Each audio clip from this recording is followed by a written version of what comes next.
Krimi në familje ka goditur sërish kryeqytetin. Pas problemeve kryesisht ekonomike, Kasem Lila ka qelluar bashkëshorten e tij e cila ka ndruar jetën, si dhe ka plagosur rënd të kunatën. Ngjarja e rëndë ndodhi rreth orës 19:30 minuta të kësaj të shtune në fshatin Çoçaj në Ndroq, ndërsa viktimë mbeti 47 vjeçaria Afize Lila dhe u plagos kunata e saj, 50 vjeçe Zyra Lila, e cila ndërhyri për të shuar konfliktin mes çiftit. Krimi ndodhi në banesën e çiftit Lila, ku bashkëshorti i 47 vjeçares qelloi me çifte duke e lënë atë të vdekur në vend.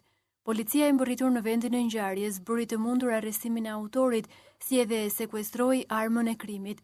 Kasem Lila njihet si person i qetë nga banorët e zonës.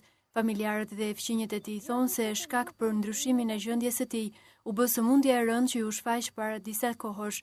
Vite më parë, Lila ju nënshtrua një ndërhyrje kirurgjikale për të hequr një masë tumorale në kokë dhe prej asaj kohe ishte trajtuar me ndihmë ekonomike në formë kempi, në mënyrë që të përballonte shpenzimet për mjekimet. Por prej 3 javësh kjo ndihmë ekonomike i është ndërprerë dhe ai është gjendur i pashpresë përballë vështirësive ekonomike në të cilat familja e tij jetonte. I gjendur në këto kushte, ku nuk mund të blinte ilaçet, Kasem Lila ka shfaqur shenja frike për jetën, çka shkaktoi edhe konfliktin në familje.